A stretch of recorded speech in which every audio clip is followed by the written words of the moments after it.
Mr. Lee. Some other questions, but you'd said that what the Secretary General said was very clear, but as I'm sure you've seen, there are many people that heard it and read it don't find it clear. So what I wanted to ask you is, it says that after careful consideration, Saudi Arabia was removed pending conclusion of a review. So this implies that it's still an open question whether they will be, just yes or no, is it still an open question that they will be put back on the annex? The review continues, and that's what the Secretary General said. The review continues. He has gotten some information on measures taken by the coalition, but he continues to be very concerned on the situation. The discussions are continuing. If you look at the list, the physical list, it lists the Saudi-led coalition with an asterisk, saying that there's a pending review. That continues. But I guess, because saying it's a forward-looking review implies that it's which is a perfectly good thing to do, to look at future actions. But the question is, the people that are listed on the list are all based on past actions. So has Saudi Arabia essentially, by threatening to withdraw funds, gotten a different treatment than everyone else that was on the list? I think. How would you respond to that? What is clear is that the discussions around Yemen and who is listed has forced the world to focus on the situation in Yemen, which it didn't really before. And I think in the discussions that we've had with the coalition, whether it's the Deputy Crown Prince, whether it's the Foreign Minister, I think we've seen willingness on the part of the coalition to improve the way it has been operating, in a sense, militarily, and we continue to work with them on that. Are you saying that Ban Ki-moon has gotten more change by putting him on the list and then taking them off than leaving them on the list? I think that's an analysis others to make. I have nothing to what. And just on this issue, you just said in response to a question about the high-profile diplomats that Ban Ki-moon has assigned to the Syria file. I wanted to ask you about the Yemen file. Most people are saying, although it's constantly said from this podium that there's still hope remains alive, even as people walk away. Would you put Ismail old Sheikh Ahmed and how he's been operating it on the same level that you just made this distinction and listed these illustrious longtime diplomats? Well, is there a consideration of a new files? And I do think that whether it's Jamal Ben Omar, who had the file previously, or Ismail old Sheikh Ahmed, I think they're extremely talented diplomats and mediators working in trying to untangle extremely difficult situations, trying to find a political way forward while fighting is ostensibly still going on. And I think the point is that we will continue our efforts in that direction, and we will not stop. Mr. Lee. Sure. On South Sudan, the government spokesman has said that if the Joint Monitoring and Evaluation Commission doesn't return, he says, from Khartoum, but they've closed their office in Juba, that they may be expelled and they have no further role in the process. Given that they are supposed to be the ones guaranteeing the peace agreement, what's the UN's reaction to that?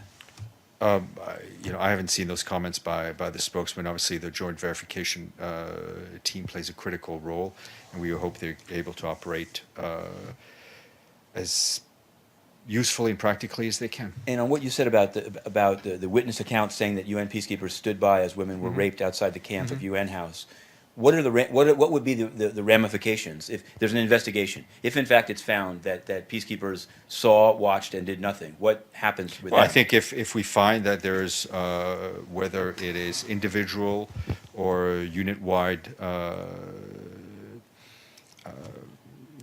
lack of, if we find this, basically whether it's a whole unit or individuals that have not lived up to what is expected of them, then it is up to, we can take whatever measures we need to take vis-a-vis the troop contributing country in terms of whether they stay in mission or so forth, like we would do anywhere.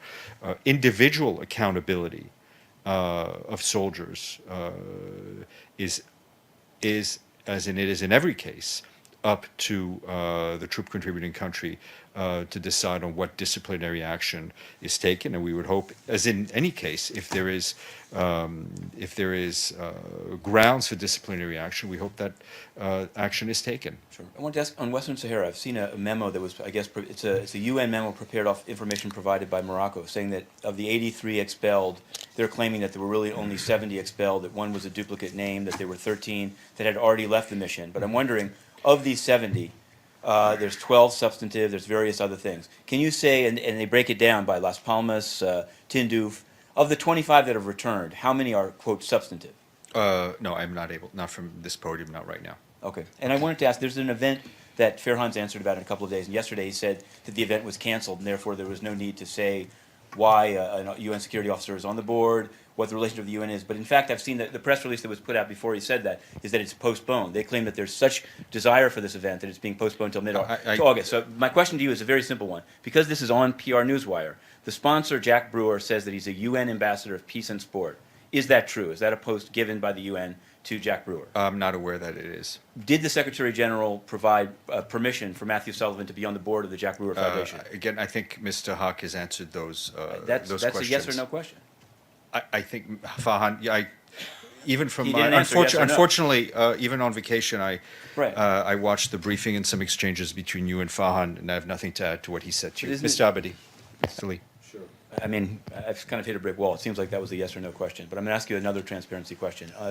The Guardian has a long story about how Australia has disclosed documents about how Australia was dropped from a list of World Heritage sites affected by climate. And all references of Australia have been dropped from the report and from the documents. And they said it was at the request of UNESCO. That UNESCO said it does not want any documents about its correspondence released, even under states' FOIA laws. So I wanted to know, is the UN system committed to transparency, at least at the level of member states, or is it appropriate, does Ban Ki-moon, as the head of the UN system, believe it's appropriate for UN agencies to be requesting the redaction and deletion of information that would be otherwise released by a state? I don't have no independent confirmation of the veracity of the Guardian story. I think it sounds like a perfect question for UNESCO. As you know, the Secretariat General, UNESCO is ruled by its own rules and regulations. The head is elected by its own General Assembly. The Secretariat General, as a matter of policy, is for as much transparency as possible. Thank you. There he goes. There he goes.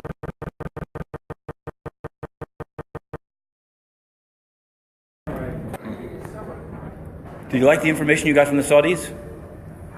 Oh, he does. Money. Take that money.